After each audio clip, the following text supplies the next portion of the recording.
Bonjour.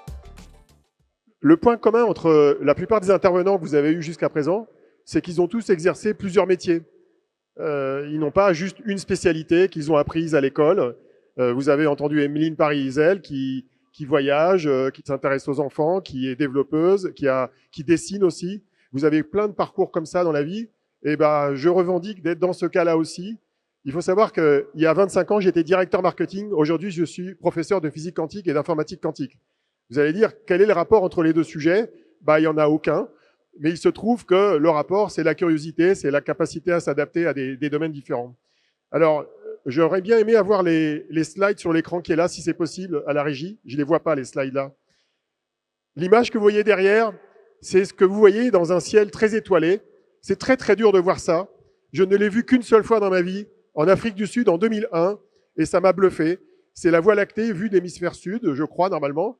Et vous voyez des étoiles, et vous vous dites, mais qu'est-ce que c'est que ça? Et c'est un petit bout de la Voie lactée, et à cette époque-là, ça m'a donné envie d'en savoir plus. Et donc, je me suis intéressé progressivement, mais j'ai mis du temps, j'ai mis 16 ans avant de faire ma première conférence sur l'astrophysique et m'intéresser au sujet. Alors, juste pour que vous sachiez un petit peu de quoi il s'agit, la Voie lactée, c'est une galaxie dans laquelle nous sommes. Donc, nous sommes autour du Soleil. C'est une petite étoile qui est dans la banlieue, la proche banlieue du centre de la galaxie. Et nous, par là, dans cette galaxie. Et il faut savoir que quand on regarde les étoiles dans la nuit, comme dans l'image précédente, ce qu'on voit, c'est le cercle qui est là. Et pour voir un peu plus loin, il faut avoir des instruments d'observation avec un télescope ou avec à l'œil nu, mais vraiment dans une nuit qui est vraiment parfaite, sans pollution lumineuse. Et c'est extrêmement dur. Donc en fait, ce qu'on voit, c'est un tout petit bout de l'espace. En fait, on voit qu'un morceau absolument infime de la galaxie. Alors si on va vers le centre de la galaxie, on est à peu près à 25 000 années-lumière. Une année-lumière, c'est des milliards et des milliards de kilomètres. Donc c'est vraiment très très loin. Et au centre de la galaxie, il y a un trou noir géant qui absorbe tout. Et évidemment, on risque pas d'y aller. Il est trop loin pour qu'on puisse y aller. Il faut savoir que l'étoile la plus proche du Soleil, elle est à 4,65 années-lumière. Donc elle est vraiment juste à côté du Soleil. Et pour y aller, avec une sonde comme Voyager 2 qui a été lancée il y a 50 ans, il faut plus de 70 000 ans. Donc on est au milieu de rien, on est entouré de tout, mais tout est très loin.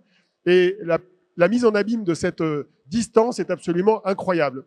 Alors si on va un peu plus loin, juste dans notre banlieue, on a cette magnifique image qui est une des plus belles images qui a été générée récemment par le télescope qui s'appelle le James Webb Telescope, qui a été lancé il y a 3 ans, qui fait des images magnifiques des galaxies ou des planètes et qui va très très loin dans l'histoire de l'univers. Et ça, c'est juste la banlieue. C'est des nuages galactiques qui sont dans la Voie lactée à 6000 années-lumière. On n'est pas très loin de là où on est, en fait, ici. Si vous allez un peu plus loin, si vous vous éloignez de 2,65 années-lumière, sachant que l'univers connu, visible, il fait 90 milliards d'années-lumière. Donc, en banlieue relativement proche, on a une autre galaxie qui s'appelle Andromède. Il faut savoir que cette galaxie, on peut la voir à l'œil nu. Si le ciel est vraiment très clair, enfin clair au sens pas de pollution lumineuse, on peut voir cette galaxie. Elle est très très grande et vous voyez, elle contient 1 trillion d'étoiles. Donc 1 trillion, c'est 1000 milliards d'étoiles et chaque étoile contient des planètes autour d'elle. Et donc la grande question qui se pose à beaucoup d'astrophysiciens, et aussi c'est une question existentielle pour l'humanité, pour nous, c'est de savoir est-ce qu'il y a d'autres planètes dans la galaxie, dans la nôtre, dans les autres galaxies, et est-ce que sur ces planètes, il y a des chances qu'il y ait de la vie? Et il y a des gens qui travaillent là-dessus depuis des années et qui essayent d'explorer l'espace pour voir s'il y a cette possibilité. Alors, l'outil principal, il faut le savoir, pour savoir ce qu'il y a sur d'autres planètes ou d'autres étoiles, c'est la lumière. La lumière est l'outil physique principal qui permet de savoir beaucoup de choses. Et ce qui est très intéressant, c'est que la lumière permet aussi bien de savoir ce qu'il y a dans une planète autour d'une étoile qui est très éloignée que de savoir ce qu'il y a dans votre propre corps humain. Les outils d'observation, par exemple de la peau, pour détecter des cancers de la peau, eh bien, ce sont des outils qui s'appuient sur la lumière, notamment l'infrarouge. Et donc, il y a des choses qu'on développe scientifiquement pour l'astrophysique qui parfois ont des utilisations sur Terre pour nous, pour notre santé. Parce que ça consiste à manipuler la lumière avec des appareils d'observation divers et variés. Et donc, quand vous voyez un arc-en-ciel, quand il fait un peu humide, vous voyez que la lumière du soleil qui est blanche est décomposée dans ce qu'on appelle un spectre lumineux qui va du rouge au bleu. Et on sait que les lumières se décomposent comme ça. On sait qu'une télévision, ça affiche 3 lumières principales, le rouge, le vert, le bleu, avec une synthèse dite additive et qui permet de reconstituer toutes les longueurs d'onde et toutes les couleurs possibles sur votre télévision, comme dans un écran de télévision ou les LED qui sont dans cet écran ici. La lumière, quand on l'utilise en astrophysique, on l'utilise pour comprendre ce qui est ou émis par des corps, comme des étoiles, ou absorbé par d'autres corps. Et ça, c'est un point fondamental à comprendre. Vous avez ici 3 manières d'interpréter la lumière. Si vous prenez la lumière du soleil, je vous rappelle que le soleil, c'est un énorme four qui fait de la fusion nucléaire avec de l'hélium et de l'hydrogène et qui émet de la lumière dans toutes les fréquences imaginables. Dans le visible, mais aussi dans l'infrarouge, dans l'ultraviolet, même des rayons X. Et cette lumière, si on la décompose avec un simple prisme, qui a un bout de verre, on est capable de la décomposer, donc du rouge jusqu'au bleu et au violet. Mais si on met entre nous et le soleil un nuage, ou entre la Terre et un autre bout de la galaxie, des nuages galactiques, avec des nuages de la poussière, avec de l'hydrogène ou de l'hélium, eh bien, les éléments qui sont entre nous et la source de la lumière, qui est une étoile, vont absorber une partie de la lumière. Mais cette absorption ne se produit qu'à certains endroits très précis qu'on appelle des raies spectrales. Ce sont les petits traits noirs que vous voyez apparaître au milieu. Et ces petits traits noirs, ils correspondent à des éléments d'information qui permettent de caractériser la poussière qui est entre nous et l'origine de la lumière. Après, si vous prenez une lampe, vous mettez le vide dedans et vous mettez un peu de gaz, vous l'excitez avec de l'électricité, ça va émettre de la lumière, et là vous aurez des raies spectrales émissives qui correspondent aux petits traits de lumière que vous avez ici. Alors, ce qui est magique dans la compréhension de la lumière, on appelle ça en science la spectrographie, c'est que ça permet de savoir, alors c'est passé trop vite là, mais ça permet de savoir ce qu'il y a comme composants dans les objets qui ont ou bloqué la lumière, ou les objets qui ont émis la lumière. Et donc, quand on analyse par exemple les galaxies qui sont très éloignées, on voit qu'il y a des traits noirs qui sont vers le rouge. Ils sont liés au fait que les galaxies, elles sont très loin et elles s'éloignent. On a ce qu'on appelle l'effet Doppler qui modifie les fréquences de la lumière qu'on reçoit. Et plus les objets sont proches, donc une galaxie qui est distante, une galaxie qui est plus proche, une étoile qui est plus proche, voire une référence de laboratoire, plus les raies sont déplacées vers la gauche. Et ces petits traits, eh bien, avec des outils informatiques, on est capable de deviner à quoi ça correspond. Il y a des raies qui décrivent le fer, il y a des raies qui décrivent l'hydrogène, l'hélium, l'azote, tous les composants de la vie, en fait. Et donc, c'est en regardant ces raies qu'on est capable de comprendre ce qu'il y a dans les étoiles, dans les poussières d'étoiles et dans les planètes. Alors, la question que je me suis posée à un moment donné, mais comment fait-on pour détecter ce qu'on appelle une exoplanète? Ce qu'on appelle une exoplanète, c'est une planète qui ne tourne pas autour du système solaire, mais qui tournerait autour d'une autre étoile de la Voie lactée, à une certaine distance. Mais ces planètes, on ne les voit pas. Elles n'émettent pas de lumière, elles ne font que tourner autour d'étoiles qui émettent beaucoup de lumière, et il se trouve que des scientifiques et des astrophysiciens sont capables de détecter, et je crois que le record c'est 8 à 9 000 planètes, on a détecté des planètes qui tournent autour d'autres soleils. Et comment fait-on? Et là, c'est vraiment de la magie de la science que je vais vous décrire. Alors, pour le faire déjà, on s'appuie sur des télescopes. Et l'un des plus beaux instruments qui a été créé par l'homme, qui donc a été envoyé il y a 3 ans dans l'espace de mémoire, vers 2022, c'est le télescope qui s'appelle James Webb. Alors, James Webb, c'est probablement une personne que vous ne connaissez pas. C'était le directeur de la NASA pendant le programme Apollo dans les années 60. Et donc, il a donné son nom à ce télescope. Il faut savoir qu'il a fallu 25 ans pour le fabriquer et le lancer. Ça a pris beaucoup de temps, il y a eu des retards. Le projet même a failli être annulé par le Congrès américain à un moment donné parce qu'il coûtait trop cher, il était en retard. Et heureusement, il y a des gens au Congrès américain qui ont dit non, non, on va garder ce truc-là. Et il a bien été lancé. Et il a permis de savoir énormément de choses sur l'univers, l'histoire de l'univers, comme Françoise Combe le disait ce matin dans son intervention. Et cet appareil qui a été lancé donc il y a 3 ans, c'est une merveille de technologie. C'est un origami. Il a été envoyé par la fusée Ariane 5. Il était plié. Et pour le déplier, il y avait 42 étapes à suivre, à respecter pour que ça fonctionne bien. Et ces 42 étapes, il suffisait qu'il y en ait une qui ne marche pas pour que le télescope ne fonctionne pas. Et tout a fonctionné comme prévu. Il s'est bien déplié, comme vous le voyez, avec ses ailes, avec les miroirs qui étaient pliés les uns sur les autres, et avec la partie qu'on voit en gris qui correspond aux cellules photovoltaïque qui permettait de capter l'énergie du soleil pour s'alimenter en électricité, parce qu'il faut qu'il dure plusieurs années, ce truc. Et donc, ce télescope, il est rempli d'instruments. Alors celui-là est un peu bizarre. C'est un instrument qui contient des appareils photo, pour faire simple, qui sont capables d'analyser la lumière rouge et infrarouge, et qui sont capables de faire justement de la spectrographie pour décomposer les fréquences qui sont émises par les étoiles et les galaxies. Et il faut savoir que cet instrument a été en particulier, en partie, réalisé en Europe et en France. Le CEA, le Commissariat à l'énergie atomique, a été un des contributeurs à la construction de cet instrument. Et donc, il y a des Français qui ont construit ça au niveau de l'Union européenne, en compagnie d'Américains et de Canadiens, selon les différents instruments qui étaient dans ce télescope. Il y a d'autres télescopes qui permettent de voir les galaxies, mais qui, eux, sont sur Terre. La photo que vous avez ici, c'est un des endroits où je rêve d'aller, j'y suis jamais allé. C'est dans le désert d'Atacama au Chili, un endroit où, en altitude, il y a très peu de pollution lumineuse. Et ce télescope est le plus grand télescope que l'humanité aura jamais construit. Il n'est pas terminé, il est en cours de construction. Son miroir, qui est un miroir fait de plusieurs miroirs, fait 50 mètres de large. Et grâce à ça, on va pouvoir analyser encore mieux les galaxies les plus anciennes de l'histoire de l'univers. Alors pour découvrir une exoplanète, comment fait-on? Et là, on est vraiment dans un exemple typique de génie humain, c'est-à-dire de capacité à trouver des astuces pour découvrir des choses qui ne sont pas visibles.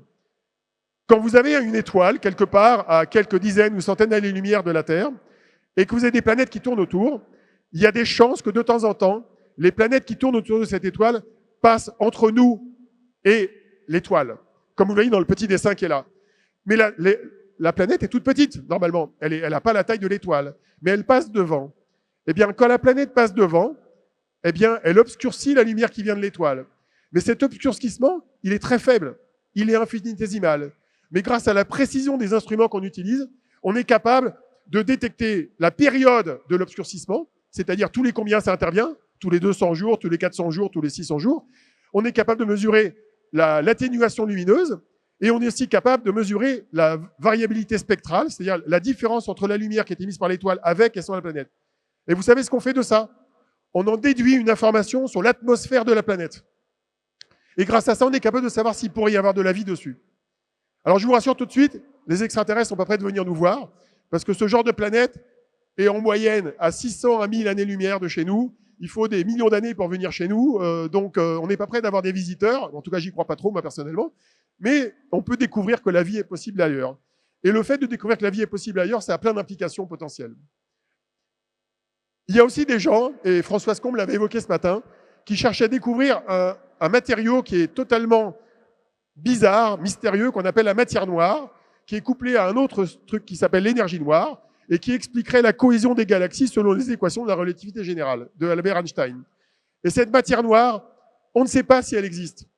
Il y a des théories qui disent qu'elle existe. L'énergie noire, on pense qu'elle existe aussi. Et il y a tout un tas de physiciens et d'astrophysiciens qui essayent de découvrir cette matière. Il se trouve que, il y a 3 ans, en décembre 2022, je visite le laboratoire de Takis Kontos à l'École normale supérieure de Paris, au quartier latin, et il me montre une expérience de détection d'énergie noire. Et là, j'ai dit, what? Et il me montre cette boîte en plastique qu'il a achetée chez Ikea, et dans laquelle il y a des blocs de cuivre qui servent à détecter ce qu'on appelle de la lumière micro-ondes, qui serait un moyen de détecter la matière noire et l'énergie noire. Et donc là, c'est totalement surréaliste, parce que vous voyez des physiciens dans un petit laboratoire, c'est pas un gros labo, hein, il s'est fait 12 mètres carrés le labo, et il utilise un système où il met à froid ces capteurs-là pour essayer de détecter cette espèce d'énergie noire qui vient de très très loin dans l'espace. Donc, comme quoi, parfois, le très grand peut rejoindre le tout petit, même au niveau expérimental, sans passer par un télescope de 50 mètres de diamètre et de milliards de dollars. Alors là, je vais vous montrer comment on peut passer du coq à l'âne en science. Je passe des étoiles à l'ADN. Pourquoi? Parce que mon voyage, le voyage que je vous propose, c'est un voyage de l'infiniment grand à l'infiniment petit. Et vous allez voir, l'infiniment petit, il est vraiment petit. Là, je suis dans le petit, qui n'est pas si petit que ça par rapport au plus petit. À savoir que je vais vous parler très rapidement des merveilles de la génomique, des merveilles de la compréhension qu'on a du fonctionnement du vivant dans la science. Il se trouve que c'est un domaine que j'ai eu l'occasion d'explorer il y a 13 ans. J'ai écrit un livre là-dessus, une série d'articles, j'ai exploré le sujet. tout simplement par curiosité personnelle. Donc j'ai écrit 7-8 articles pour comprendre comment ça fonctionnait. Pourquoi? Parce que j'adore les mystères scientifiques. Quand je vois un truc que je ne comprends pas, je dis mais comment ça marche? Et donc je découvrais en visitant des salons professionnels aux États-Unis qu'on était capable de décoder l'ADN. Vous savez, l'ADN, c'est cette molécule qui ressemble à ça, qui encode les protéines et qui encode le vivant, qui permet aux cellules de se répliquer, qui permet aux cellules de créer des protéines. Et je me disais, mais comment on fait pour décoder cette molécule? Quelle machine on utilise? Et donc j'ai passé quelques mois à explorer tout seul les machines, mais pour comprendre comment les machines fonctionnent, j'étais obligé de comprendre comment l'ADN fonctionnait. Donc j'ai regardé à quoi ressemblaient ces molécules. Et donc je me suis rendu compte que ces molécules, c'était une merveille de technologie, en fait, de ce qu'on appelle la biologie moléculaire et de la chimie organique. Et donc j'ai essayé de comprendre. Alors les machines qui servent à décoder l'ADN, elles ne sont pas très grandes. Il faut savoir qu'en 2000, donc il y a 25 ans, on a décodé pour la première fois l'ADN humain en entier. Donc c'est des milliards et des milliards de bases, c'est-à-dire d'éléments d'information de base qui sont dans l'ADN. Et à l'époque, ça avait coûté plus d'1 milliard de dollars. Le projet, il avait mobilisé des milliers de chercheurs à l'échelle mondiale. D'ailleurs, les Français de l'Institut Pasteur avaient contribué à ce travail, et aussi autour du Généton qui a été créé à peu près au même moment. Et ce projet était absolument incroyable. On a compris comment fonctionnait l'ADN. Mais c'est pas le tout de le décoder. Parce que le décoder, c'est un peu comme un programme informatique. Vous avez une suite d'instructions, mais ça ne vous dit pas comment ça marche véritablement. 25 ans plus tard, pour faire ce même décodage, on peut le faire avec une machine qui coûte quelques dizaines de milliers de dollars ou d'euros, et ça ressemble à ça.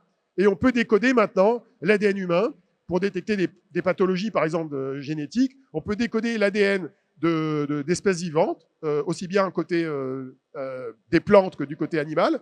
On peut comprendre comment les maladies fonctionnent, comment les bactéries se répliquent, etc. On peut découvrir tout ce qui relève du vivant, avec juste une machine comme ça.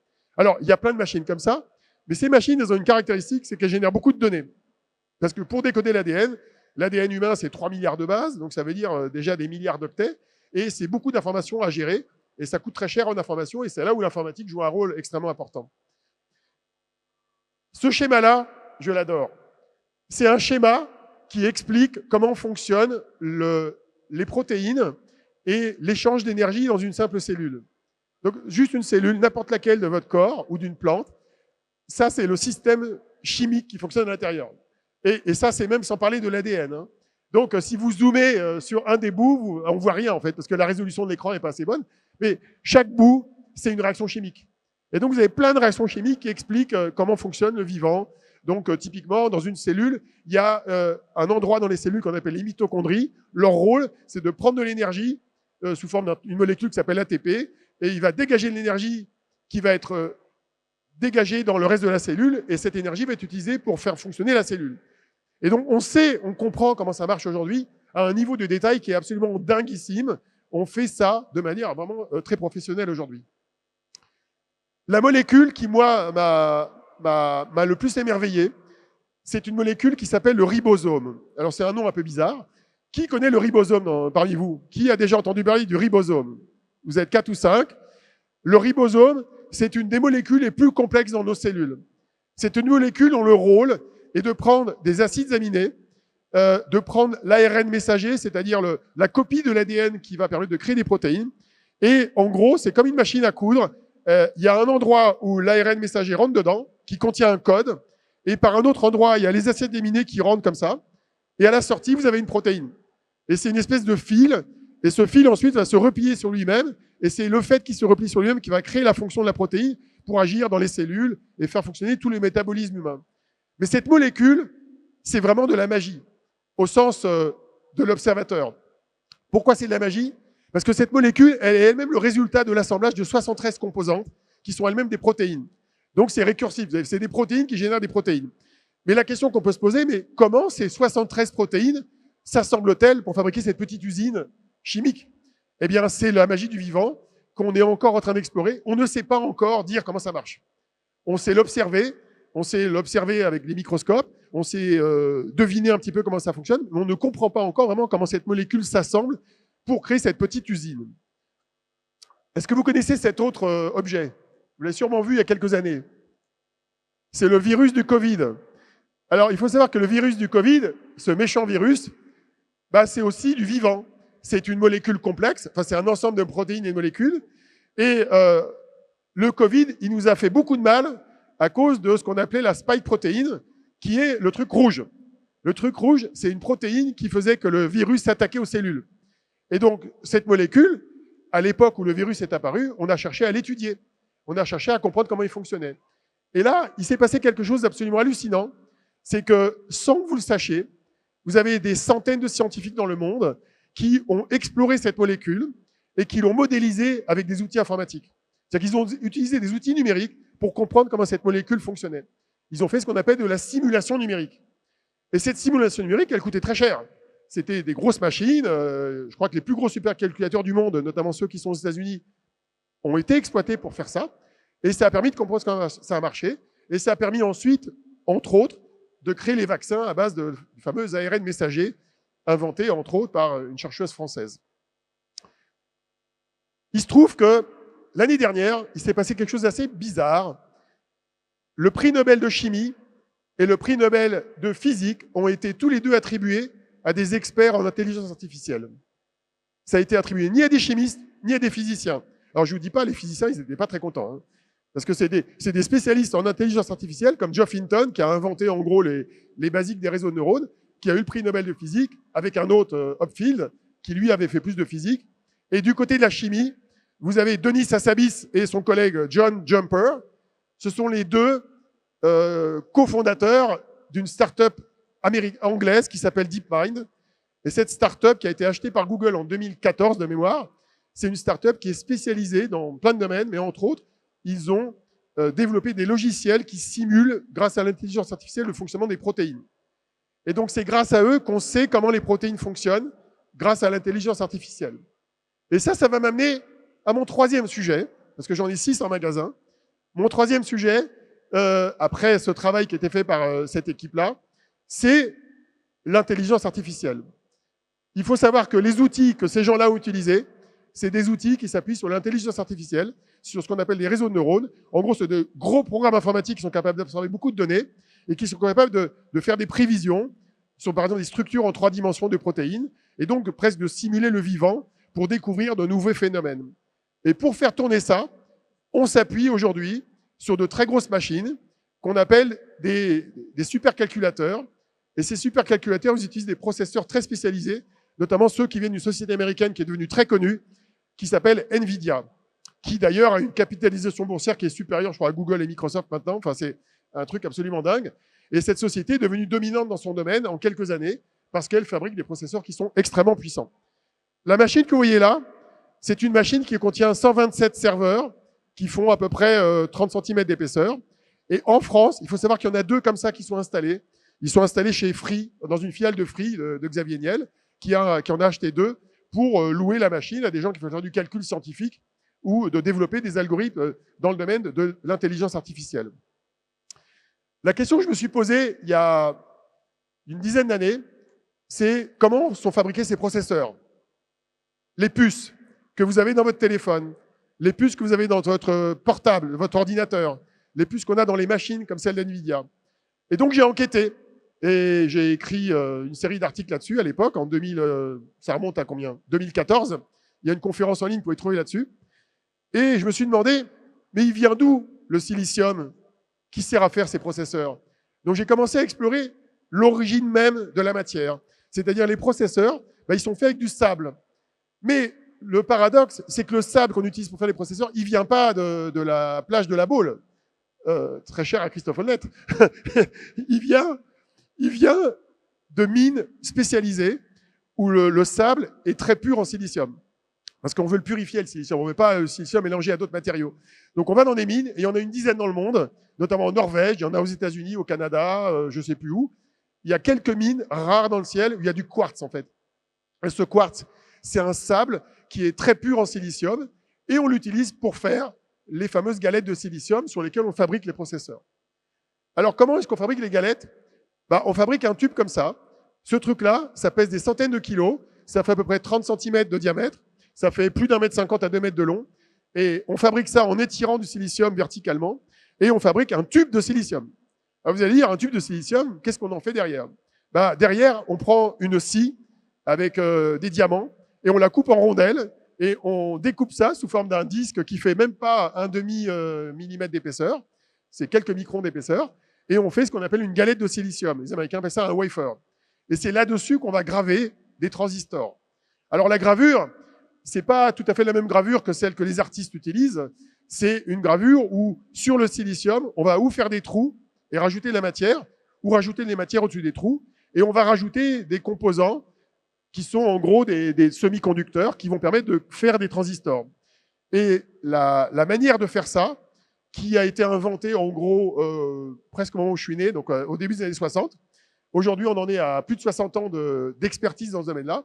Et on a développé au départ des processeurs où il y avait à peine quelques transistors. Aujourd'hui, on a des processeurs qui comportent entre 100 et 200 milliards de transistors gravés sur ces wafers. Mais un processeur qui est dans votre téléphone, c'est pas toute la surface qui est là. Il fait 30 cm de diamètre. On découpe avec des scies, des petits carrés ou des petits rectangles qu'on met dans vos appareils.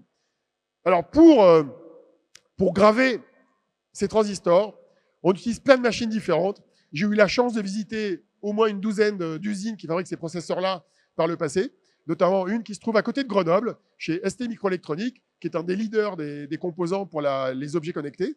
Et dans cette usine qui est à Crolles, qui est en banlieue de Grenoble, sur le chemin de Chambéry, on peut visiter ces choses-là.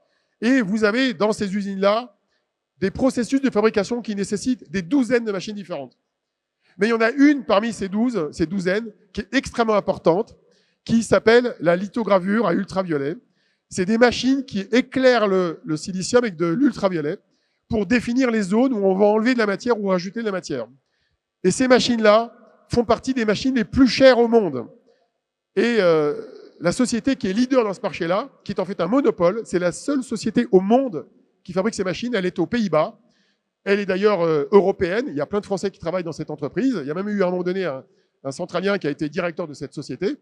Et cette société, qui fait 27 milliards d'euros de chiffre d'affaires, c'est la plus grosse société de technologie en Europe avec SAP qui fait du logiciel.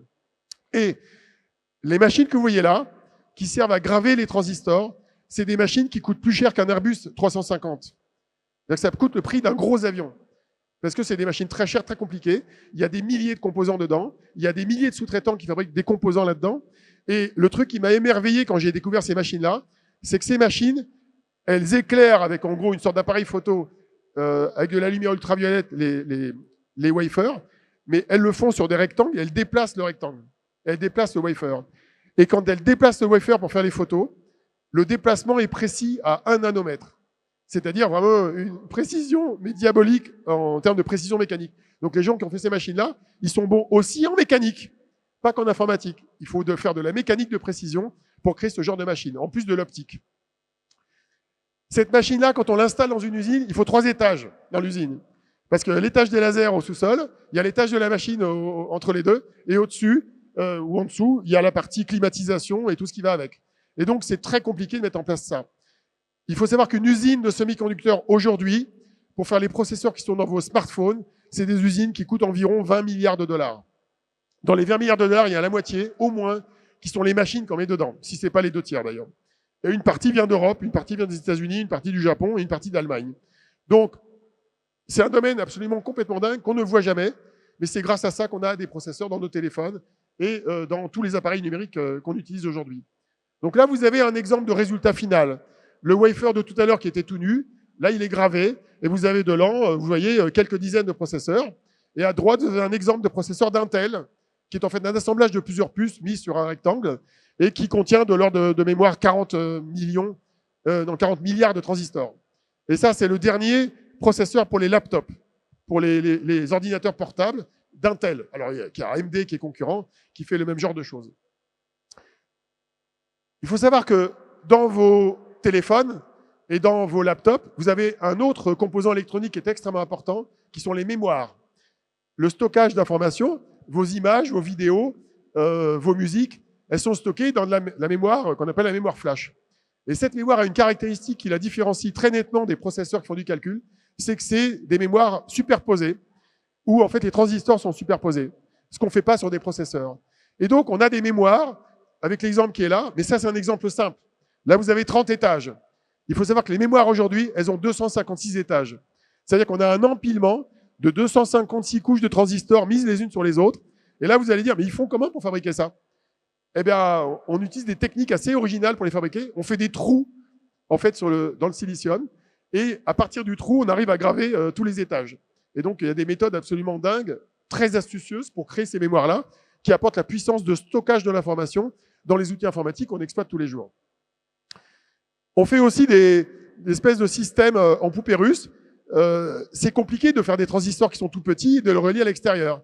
Donc, comment on fait? On a plusieurs étages où il y a ce qu'on appelle des couches métal avec du cuivre qui circulent et qui relient les transistors entre eux et qui, au fur et à mesure qu'on monte dans les étages, sont de plus en plus grands pour que, au dernier étage, on puisse mettre le petit rond qu'on voit là, qui est en fait l'endroit où on va faire une soudure avec un fil à l'extérieur.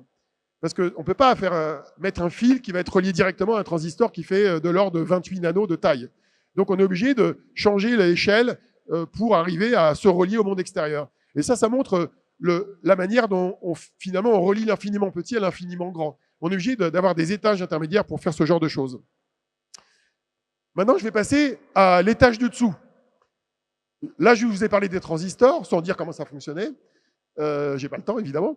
Et je vais passer à l'étage du dessous, qui est la physique quantique et l'informatique quantique. Alors, grande question, qu'est-ce que c'est que la physique quantique? La physique quantique, elle a été inventée au début du XXe siècle par un grand nombre de chercheurs. Les plus connus, c'est Max Planck en 1900, Albert Einstein en 1905, Erwin Schrödinger, Werner Heisenberg, Paul Dirac, un Anglais, aussi Louis de Broglie, un Français qui a contribué significativement à ce champ scientifique en 1924. Donc tous ces scientifiques-là, ils ont découvert que la matière à l'échelle nanoscopique, c'est-à-dire à l'échelle des atomes, à l'échelle des électrons, des ions et de la lumière, cette matière se comportait de manière différente que de manière macroscopique. On s'est rendu compte, par exemple, que l'énergie qui caractérisait un atome ou un électron ou un photon ne pouvait pas prendre n'importe quelle valeur, comme la valeur de la vitesse ou de la position d'une voiture quand elle roule. Et donc on a découvert cette chose-là, et ça a eu plein de conséquences. Première conséquence, ça a été, par exemple, qu'on peut faire ce qu'on appelle de la superposition d'états, qui est un état assez bizarre de la matière. Si vous prenez un atome, par exemple, vous l'excitez un petit peu, eh bien, il va pouvoir être à la fois pas excité et excité en même temps. Ce qui est lié à la manière dont les électrons tournent autour du noyau d'atome. Et donc, ça a permis d'imaginer des choses absolument incroyables. On a aussi découvert, et ça c'est totalement contre-intuitif par rapport à l'habitude qu'on a de la science, c'est que à l'échelle de ces particules-là, la matière se comportait soit comme une particule solide qui est capable de choquer une autre particule, soit comme une onde qui est capable de générer des interférences, un peu comme la lumière ou les ondes sonores. Et donc, selon les circonstances de l'observation et de la mesure de ces objets-là, on a ou une particule ou une onde. Et c'est ça qui permet de créer un état très particulier de la matière qu'on appelle l'état de superposition. Et un autre état qui est encore plus contre-intuitif, que je ne vais pas vous détailler vraiment parce que je n'ai pas le temps, c'est ce qu'on appelle l'intrication. L'intrication, c'est la capacité à l'échelle atomique d'avoir des objets quantiques qui sont reliés entre eux et interdépendants, quelle que soit la distance. Et donc, on retrouve des capacités à gérer de l'information avec des ordinateurs quantiques où ces objets quantiques sont reliés entre eux. Et grâce à ça, on est capable potentiellement de créer des machines qui sont plus puissantes. Alors tout ça, ça a donné lieu à la création de technologies nouvelles dont on entend parler depuis quelques décennies. Et ces technologies, elles ont comme objectif de vous permettre d'aller plus loin, potentiellement, dans le calcul, pour résoudre des problèmes mathématiques plus compliqués que ce qu'on est capable de résoudre aujourd'hui, mais aussi pour communiquer de manière plus sécurisée qu'on le fait aujourd'hui, et aussi pour mesurer des grandeurs physiques avec plus de précision qu'aujourd'hui. Et là, on va retrouver d'autres éléments que j'ai déjà évoqués tout à l'heure, l'imagerie médicale. On peut améliorer l'imagerie médicale grâce à la physique quantique. Donc, par exemple, il y a des sociétés, dont une société française qui s'appelle Chip Iron, qui travaille sur la création d'un système d'imagerie médicale qu'on appelle IRM, mais portable, et coûtant 100 fois moins cher que les gros IRM avec les grands aimants qu'on a dans les hôpitaux aujourd'hui. Et donc, grâce à la physique quantique, il y a des gens qui travaillent pour rendre l'imagerie médicale plus accessible et pour détecter plus facilement différentes pathologies. Il y a plein de pathologies qu'on détecte grâce à l'IRM. Donc, il y a des gens qui travaillent sur l'impact sociétal de ces technologies au niveau des capteurs. Mais là, je vais vous parler d'un cas particulier qui est l'ordinateur quantique. L'ordinateur quantique, c'est une catégorie d'ordinateurs qui est totalement nouvelle, qui est très contre-intuitif par rapport à ce qu'on a d'habitude d'avoir dans les ordinateurs classiques et qui est censé permettre de calculer beaucoup plus rapidement. Mais pas n'importe quoi.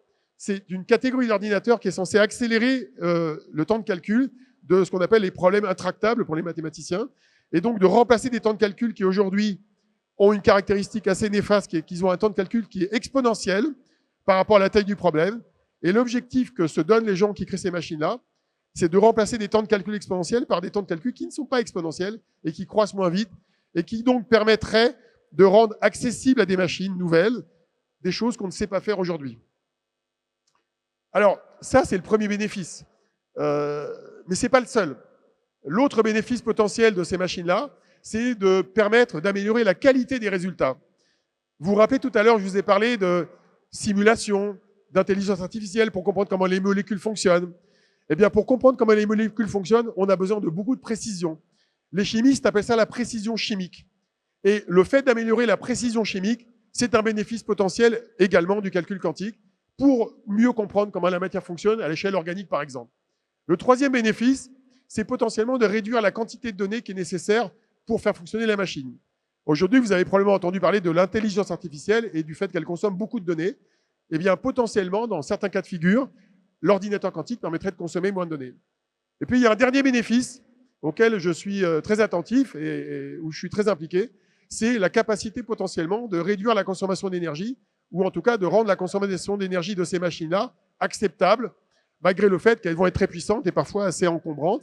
Et donc, c'est très important de s'intéresser dès maintenant à l'empreinte énergétique de ces nouvelles machines pour faire en sorte que, certes, elles rendent service à la société, mais elles le fassent avec une empreinte carbone qui soit respectable et raisonnable.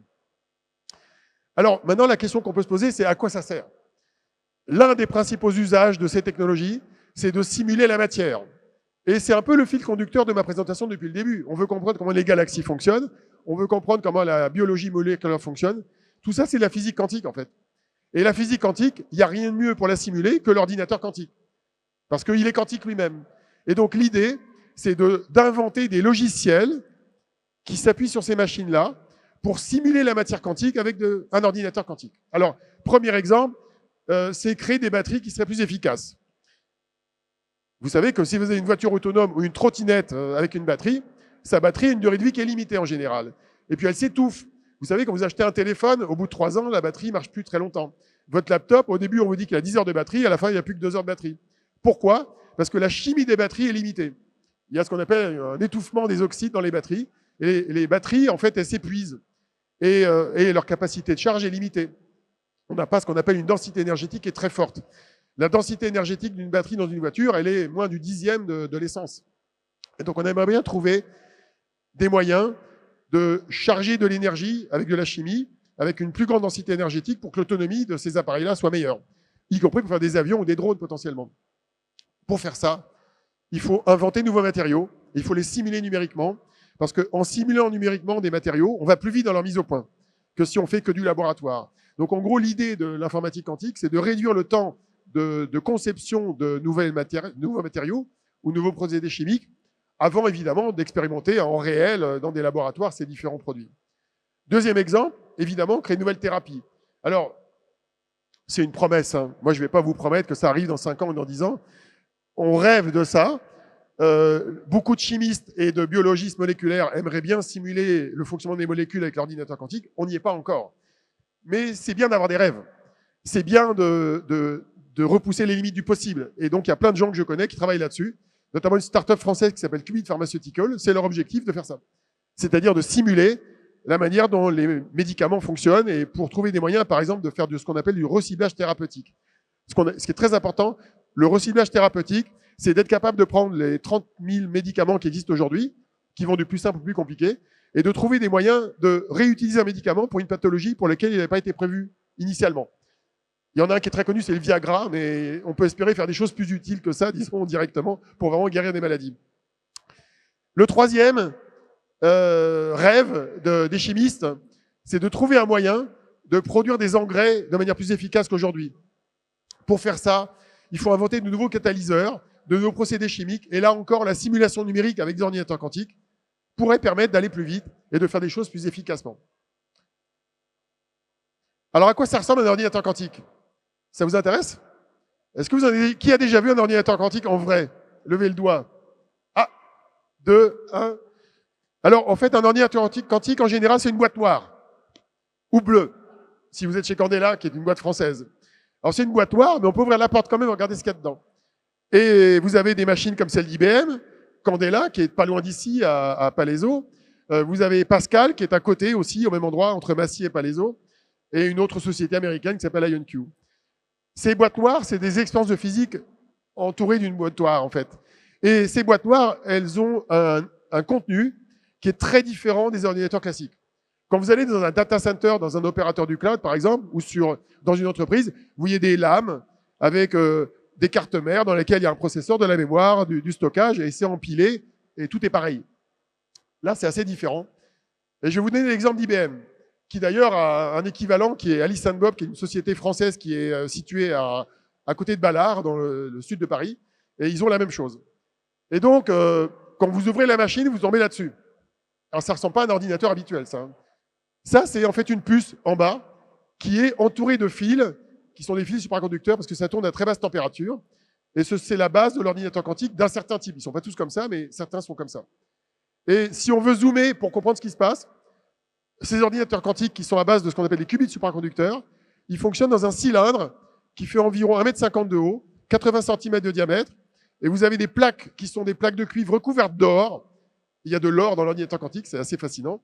Et ces plaques, elles sont superposées les unes sur les autres. Pourquoi? Parce qu'en fait, on veut refroidir les puces qui sont en bas du machin à une température qui est extrêmement froide de 15 millikelvin. Alors 15 millikelvin, ça ne doit pas vous dire grand-chose. 0 Kelvin, c'est ce qu'on appelle le zéro absolu.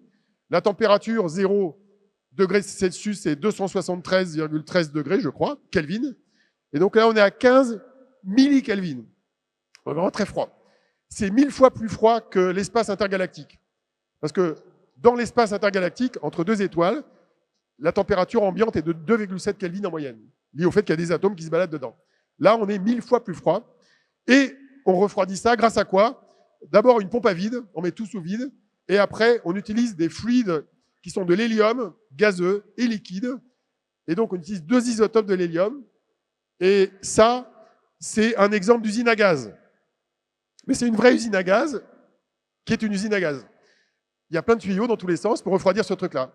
Et tout ça, c'est piloté par de l'électronique externe. Et l'électronique externe, c'est des racks, comme dans un système, dans un centre de calcul.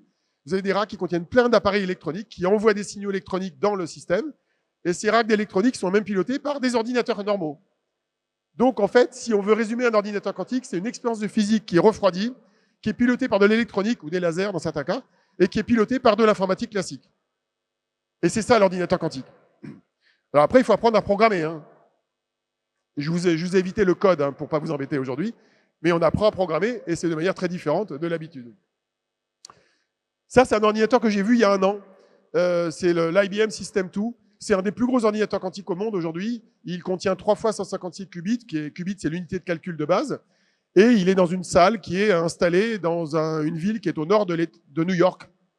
C'est à 1 heure de train de New York. J'y suis allé il y a un an.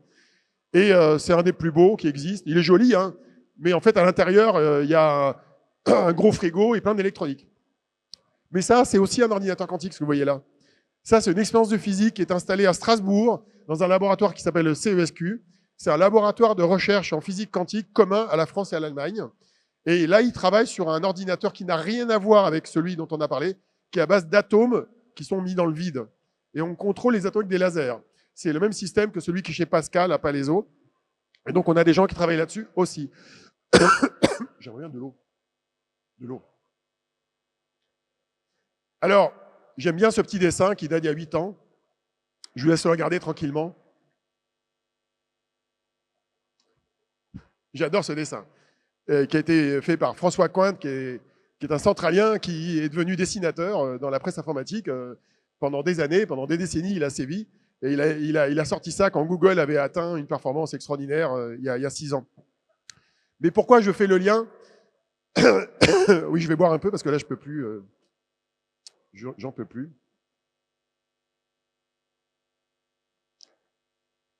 Pourquoi je mets ce dessin? Parce qu'il y a des gens qui cherchent à tout casser dans la physique. Parce que jusqu'à présent, je vous ai parlé de gens qui faisaient des ordinateurs. Mais il y a des physiciens, leur job, c'est de tout casser. C'est les physiciens qui étudient la matière à l'intérieur des protons, des neutrons et des électrons.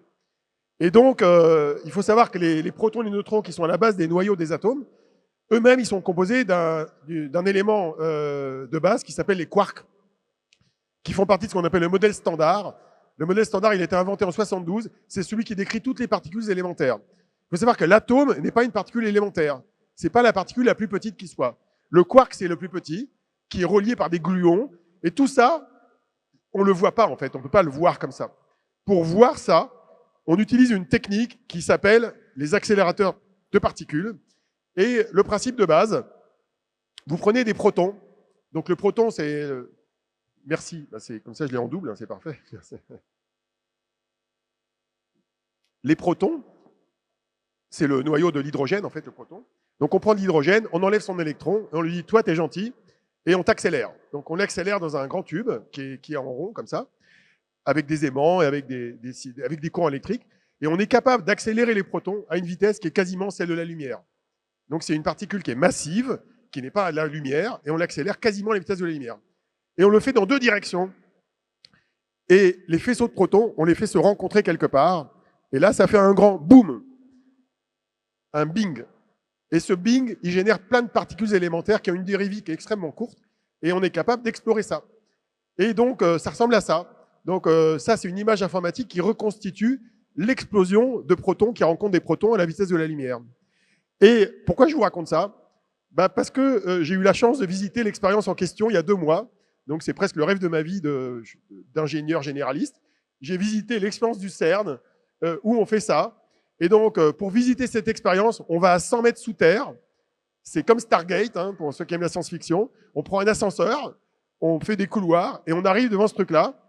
Et ça, c'est un bout de l'expérience qui fait 25 mètres de haut, 45 mètres de long, qui a coûté des milliards d'euros. Et c'est là-dedans qu'on fait péter les protons les uns contre les autres et qu'avec plein de détecteurs qui sont tout autour, on arrive à voir où vont les particules.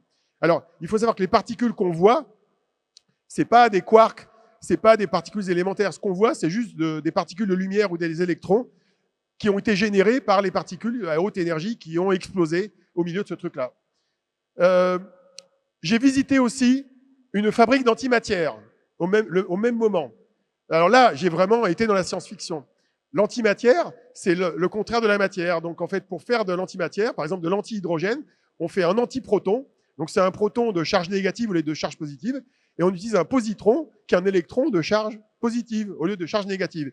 Donc, dans les accélérateurs de particules, je ne sais plus comment ils font, ils arrivent à bidouiller leur truc et ils arrivent à créer un faisceau avec des positrons, un faisceau avec des antiprotons. Ils les rassemblent, ça fait de l'antihydrogène. Et après, on dit, mais ils font quoi avec? Ils font Da Vinci Code, là, comme dans le film où il y a une expérience comme ça. En fait, ce qu'ils font, c'est qu'ils essayent de regarder si le comportement de cette antimatière est le même que la matière. Alors, ils n'essayent pas de choquer la matière et l'antimatière parce que ça génère beaucoup d'énergie, ça fait exploser. Ça, c'est pas très intéressant. Ça pourrait servir de carburant pour aller dans l'espace, mais pour l'instant, on ne sait pas réunir de grosses masses d'antimatière. Ils réunissent à peine quelques centaines d'atomes. Et j'ai vu 2 expériences avec ce qu'on voit là. Une première expérience où ils essaient de vérifier que la gravité est la même pour l'antimatière que pour la matière. Il se trouve que c'est la même. Non, mais on pourrait avoir une autre gravité. La gravité s'applique de la même manière à l'antimatière qu'à la matière. C'est rassurant. La deuxième chose qu'ils font, c'est qu'ils vérifient toutes les équations de la physique quantique en faisant ce qu'on appelle la spectrographie. Donc, ils excitent cette antimatière avec des rayons, avec de la lumière, et ils regardent les raies spectrales qui sont générées, et ils vérifient que les lois de la physique quantique sont les mêmes. Et ça a été fait récemment, ça. C'est très récent. C'est absolument extraordinaire. On va aller un peu plus loin, et ça va être un bout de la conclusion. Faire de la physique des particules, c'est sympa, mais on ne peut pas vraiment l'utiliser. Parce que ces particules élémentaires qui permettent de comprendre l'origine de l'énergie, l'origine des particules, l'origine du cosmos, ce n'est pas utilisable d'un point de vue pratique. Parce qu'on ne peut pas en faire un ordinateur, on ne peut pas en faire une source d'énergie. Ça permet de comprendre les choses, mais ce n'est pas exploitable directement. On l'exploite indirectement, parce qu'on fait des aimants très puissants pour le faire, on apprend à générer du froid à très basse température. Là où vraiment il y a un usage potentiel, c'est la fusion nucléaire. La fusion nucléaire, c'est plus gros que la physique des particules. Ça consiste en fait à réunir sous haute énergie des atomes, en gros d'hydrogène ou des isotopes de l'hydrogène, le deutérium et le tritium, et de faire en sorte de générer une source d'énergie qui coûte moins cher que ce qu'on a aujourd'hui. Et l'une des plus belles expériences pour faire ça, elle est en France. On a la chance que ce soit en France, à Cadarache, c'est entre Paris et Marseille, pour faire simple. Et à Cadarache, on a ce grand site qui est là, la photo date d'il y a 2 ans. Et dans ce site-là, on est en train de construire une usine de test de fusion nucléaire. C'est un projet qui est multidécennal. Il a démarré il y a des décennies, il va probablement durer encore des décennies, pour être capable de générer une énergie. Alors certains disent que c'est l'énergie gratuite, elle n'est pas si gratuite que ça, parce que l'infrastructure est assez lourde, mais c'est une énergie qui serait en théorie inépuisable pour aller au-delà de ce qu'on fait avec les centrales nucléaires à fission nucléaire qu'on a aujourd'hui. Alors, l'intérieur de cette usine, c'est ça. C'est ce qu'on appelle un système qui génère un plasma. Et donc à l'intérieur, on fait tourner en gros des particules élémentaires, des neutrons, des protons, et surtout des neutrons. Et on essaye de faire en sorte de générer de l'énergie en excitant ces particules à très haute température et sous haute pression. Et ça ressemble à ça, vu d'un peu plus loin. Et la photo suivante, que j'aime bien, ce que vous voyez là, c'est une usine de froid. Parce que tout ça, pour que ça marche bien, ça utilise des aimants qu'on refroidit à très basse température. Alors c'est très chaud, c'est 4 Kelvin, c'est pas les 15 millikelvin de tout à l'heure, mais c'est quand même assez froid, 4 Kelvin. Et ces aimants, il faut les refroidir. Mais comme ils sont très massifs, on a besoin de produire de l'hélium liquide en très grande quantité. Et ce que vous avez là, c'est une des plus grandes centrales de fabrication d'hélium liquide du monde et qui a été conçue par Air Liquide, une société française qui est leader dans son domaine. Donc voilà, voilà ce qu'on fait pour fabriquer des centrales de fusion nucléaire. Et c'est un domaine exploratoire aujourd'hui. On n'y est pas encore, c'est pas encore au point, ça prend du temps. Alors ma conclusion est la suivante. Moi, je suis ingénieur de formation d'une école généraliste. J'ai fait du marketing, j'ai fait du développement logiciel. J'ai eu l'occasion de traverser tous ces domaines scientifiques. Aujourd'hui, je suis professeur de physique quantique et d'informatique quantique. Et je travaille avec des startups dans le domaine, je fais du conseil dans le domaine, de la formation. Et c'était pas écrit dans mes gènes au départ. Je ne savais pas que ça existait. J'ai même pas eu de cours de physique quantique quand j'étais en école d'ingénieur. C'était il y a très longtemps. Et donc, résultat, j'ai tout appris sur le tas. Et ce que j'ai découvert, c'est que quand on a l'esprit curieux dans les sciences, on est quasiment obligé de s'intéresser à plusieurs domaines scientifiques. On ne peut pas se contenter d'un seul domaine. Si vous êtes chercheur, par exemple, très spécialisé dans un domaine, vous allez au minimum besoin de connaître les sciences humaines. Parce que vous allez encadrer des thésards, vous allez avoir des collaborations internationales, vous allez devoir parler d'autres langues, l'anglais. Donc mécaniquement, les SHS, comme on dit, vont être partie de votre paysage. Mais même dans le domaine scientifique, vous ferez probablement toujours un peu de maths, un peu de physique, un peu de chimie, un peu de biologie si vous vous intéressez aux vivants. Vous ferez peut-être un peu d'ingénierie, parce qu'il faut savoir, quand on est dans un laboratoire, beaucoup de physiciens que je connais, c'est en fait des expérimentateurs, et ils construisent des expériences, et ils font de l'ingénierie. Ils achètent des lasers, et ils mettent des fibres, ils préparent des installations, et ils interagissent avec des ingénieurs. Et donc, en fait, on est amené à toucher les objets physiques d'un côté, et il y a des gens qui font de la théorie, il y a les deux. Et donc, en fait, on est dans un monde où il y a beaucoup de pluridisciplinarité, et les carrières les plus intéressantes, très souvent, ce sont les carrières où on mélange des disciplines. Et donc, j'encourage et les jeunes et les moins jeunes à avoir cet esprit, à penser que la carrière n'est pas écrite au départ, elle n'est pas préécrite par votre diplôme. Quel que soit le diplôme que vous avez, vous pourrez faire beaucoup de choses. Alors, comme le disait Françoise Combe, je souscris totalement au fait qu'il vaut mieux faire des études scientifiques pour être adaptable, parce que si vous faites des études de commerce et vous voulez apprendre la physique quantique, ça va être quand même plus dur que dans l'autre sens. Je connais des entrepreneurs qui ont été doctorants en physique quantique qui maintenant sont des chefs d'entreprise. Bah, c'est plus facile pour eux que de le faire dans l'autre sens. Et je ne connais pas beaucoup d'entrepreneurs qui ont appris la physique quantique en ayant un MBA et pas d'études scientifiques au départ. Donc, avoir des études scientifiques, quel que soit le domaine, c'est un moyen de s'ouvrir et c'est un moyen de s'adapter. Par contre, la philosophie de la vie que je conserve personnellement, c'est qu'il faut être étudiant toute sa vie. Les études ne s'arrêtent pas quand vous avez votre diplôme. Alors ça, c'est pour les enfants, parce qu'ils sont jeunes, et les adultes, bah, c'est trop tard pour vous. Mais on peut apprendre à n'importe quel âge. Je vais vous dire un truc qui va peut-être vous surprendre. J'ai commencé à m'intéresser à la physique quantique à 57 ans. Et maintenant, je suis expert indépendant dans le domaine et à l'international. Donc on peut apprendre à tous les âges. Il faut être curieux à tous les âges. Et c'est le message principal que je voulais vous donner. Alors l'autre message aussi que je voulais vous donner, c'est que tous les domaines scientifiques que je vous ai présentés, ça a l'air incongru ce que je vous raconte. Je vous passe de l'astrophysique à la biologie moléculaire, à l'informatique quantique, mais c'est quoi ce bazar? En pratique, tous ces domaines sont liés les uns aux autres. Je vais vous expliquer pourquoi. Quand je me suis intéressé à l'astronomie en 2017, j'ai étudié le spectre électromagnétique. J'ai étudié la lumière. Mais la lumière, c'est la physique quantique. Et le fait d'avoir étudié l'astrophysique, ça m'a aidé à apprendre la physique quantique après et à m'intéresser à l'ordinateur quantique. Autre exemple, quand je me suis intéressé à la biologie moléculaire il y a 13 ans, je ne connaissais pas la physique quantique. Et quand j'ai appris que les gens qui créent des ordinateurs quantiques voulaient utiliser ces machines-là pour simuler le vivant, ben je savais de quoi on parlait. je savais de quelles molécules il s'agissait, je connaissais leur complexité, et donc j'avais les basiques pour comprendre de quoi ces gens-là parlaient. Et donc, la capacité à s'intéresser à plusieurs domaines comme ça les uns après les autres, ça permet de créer des ponts. Et on est dans un monde aujourd'hui, on a besoin de ponts, pas de murs en général. Et c'est vrai en politique et c'est vrai dans la science. On a besoin de gens qui créent des ponts et c'est vraiment fondamental. Et tous ces exemples-là sont liés. Les transistors, c'est la physique quantique. L'ordinateur quantique, c'est la physique quantique, mais dedans, il y a de la lumière, il y a tout un tas de composants électroniques, il y a de la chimie dedans, il y a des matériaux. Tout est lié. Toutes ces sciences sont liées en fait en pratique. Et comprendre le monde, c'est aussi comprendre l'interaction entre ces différents domaines scientifiques. Alors, on va pas passer son temps à faire ça. Il se trouve que moi, je passe mon temps à faire ça et il y a des gens qui ont un vrai boulot, hein, qui sont à temps plein dans un travail. J'y les plains parce qu'ils peuvent pas faire ce que je fais. Bien, très bien. Et donc, il y a des gens comme moi et d'autres qui font le pont pour leur expliquer ça dans la vie de tous les jours. Dernier point, tout ce que je vous ai raconté, c'est des vrais gens. Hein. C'est pas juste de la science comme ça avec un grand S, c'est des vrais gens. Là, vous avez des photos d'équipes. En haut, vous avez des équipes de chercheurs avec qui je travaille. L'équipe internationale de la Quantum Energy Initiative que j'ai cofondée, qui travaille sur l'énergie et les technologies quantiques. Vous avez en dessous des startups françaises avec des startups qui ont plus de 100 personnes maintenant. Et vous avez au milieu une très bonne amie qui s'appelle Maud Vinet, qui est la CEO, donc la chef de l'entreprise Cobly, qui est une startup qui crée des ordinateurs quantiques avec du silicium, qui est basée à Grenoble. Et donc, voilà les rôles modèles que je peux vous présenter. Alors, ils ont une caractéristique commune, qui n'est pas mon cas, c'est qu'ils sont assez jeunes.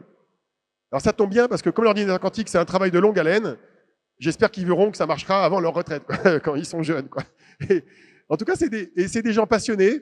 Ils ont des études scientifiques en général, mais ils attirent maintenant des gens qui ont d'autres études que physiciens en physique quantique. Et donc, c'est juste un exemple. J'aurais la même chose à vous montrer si je parlais d'intelligence artificielle, de biotech, de biologie moléculaire, d'astrophysique. Il y a des gens passionnés dans tous ces domaines-là, et c'est des mondes où vous trouvez des vrais gens, quoi, des humains, quoi, des humains qui s'intéressent à la science. Il ne faut pas croire, quand on est un enfant, que faire de la science, c'est d'être coincé derrière son ordinateur toute la journée. Non, c'est travailler avec des gens à l'international, aller dans des conférences, faire des projets absolument dingues, travailler sur de la physique, travailler sur des mathématiques, travailler sur tout un tas de domaines scientifiques complémentaires les uns des autres. On n'est pas enfermé dans un domaine si on choisit de faire de la science. Vous avez le support de présentation récupérable avec ce code barre avec votre téléphone, et vous l'aurez directement sur votre téléphone. C'est une astuce que j'utilise depuis quelques temps.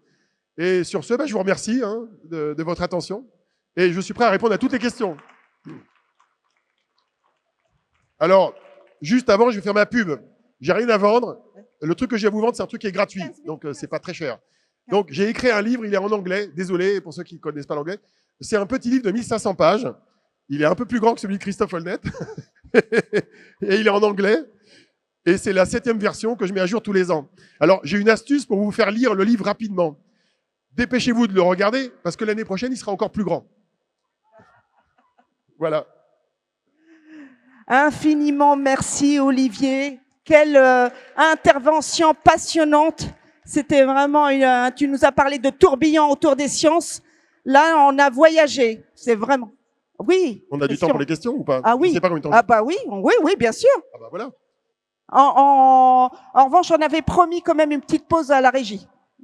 Mais on prend une ou deux questions. Alors je réponds à toutes les questions, hein, même celles qui sont hors sujet. Il y a un monsieur qui est là-bas. Il faut peut-être lui donner les micros ou pas? Oui. Il y en a un là? Oui, oui. Il y en a ici. Il faut balader le micro dans la salle.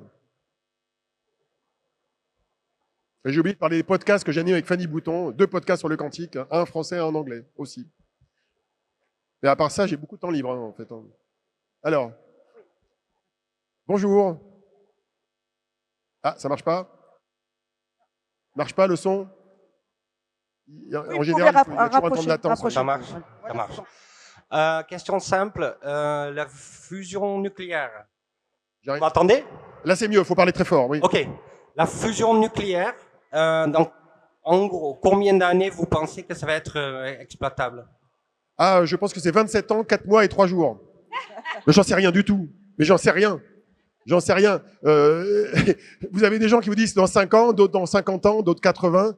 Alors, le gag dans mon univers, comme je travaille dans le domaine quantique, c'est que le gag, c'est de savoir si l'ordinateur quantique à grande échelle, il arrive avant ou après la fusion nucléaire.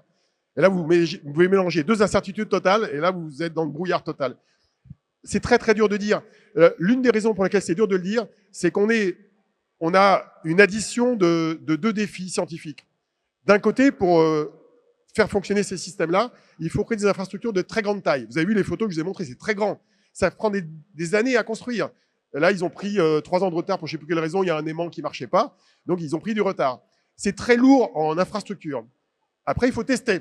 Et une fois qu'on teste, on voit ça marche pas, on ajuste le tir. Et il y a des itérations. Alors, les itérations de la fusion nucléaire, elles risquent d'être très lourdes parce que c'est des grosses infrastructures. Alors, il y a néanmoins des startups qui essaient de faire ça avec des systèmes plus légers. Mais bon, ils ne sont pas prouvés pour l'instant. Donc, c'est pour ça que c'est très dur de prévoir. Et dans le cas de l'ordinateur quantique, on a la même incertitude.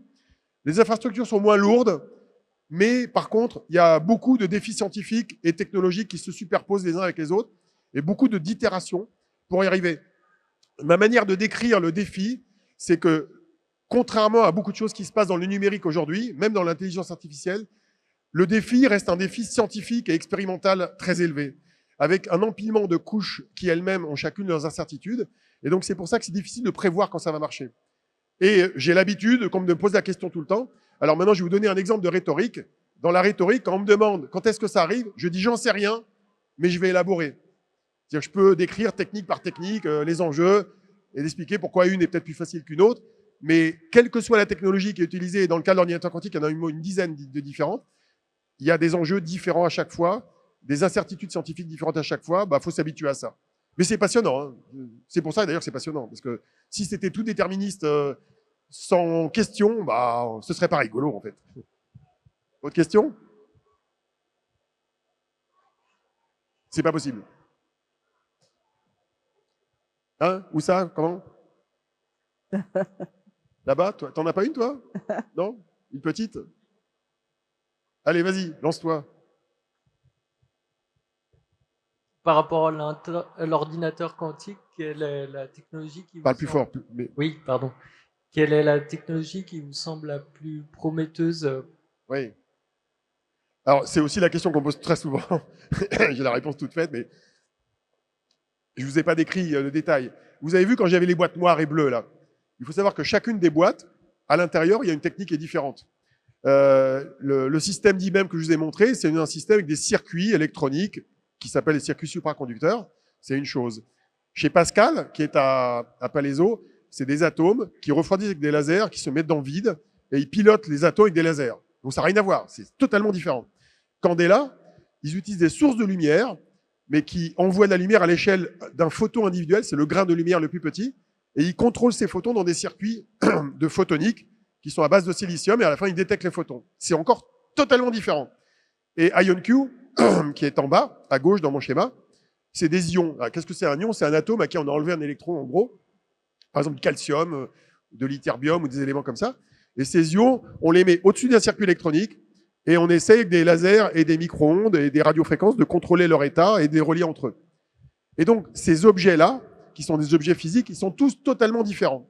Et donc, ils ont en général plein d'avantages et plein d'inconvénients, mais qui ne sont pas les mêmes. Donc, répondre à cette question, c'est très difficile. Chaque société, évidemment, est persuadée que c'est sa technologie qui va être la meilleure et les autres sont totalement nuls. Ça, il suffit de parler à n'importe qui dans ce domaine-là, vous aurez ce feedback-là. Quand on voit ça de l'extérieur, qu'est-ce qu'on doit se dire? On doit se dire, il faut laisser l'espace au doute. Et moi, ce que j'ai tendance à dire, c'est qu'il faut toujours laisser de l'espace à l'ingéniosité humaine. C'est-à-dire que depuis 8 ans que je suis dans ce domaine-là, j'ai constaté qu'il y avait plein de barrières technologiques et scientifiques qui sont monstrueuses. Et tous les 3 mois, je suis sidéré de voir la créativité des scientifiques qui trouvent une astuce. Alors, ils ne trouvent pas l'astuce qui permet de passer du noir au blanc, c'est-à-dire de passer d'un problème très compliqué à la résolution totale du problème. Et à chaque fois, d'étape en étape, on arrive à améliorer les choses et à réduire, par exemple, le bruit qu'on a dans les qubits, qui est un problème. Et c'est assez fascinant de voir cette créativité. Et c'est des gens, quoi. C'est des gens qui inventent des astuces, quoi. Et l'autre conviction que j'ai dans ce domaine technologique, qui d'ailleurs est un peu à l'image de ma présentation, c'est que très souvent, l'innovation vient de la combinaison de composants différentes.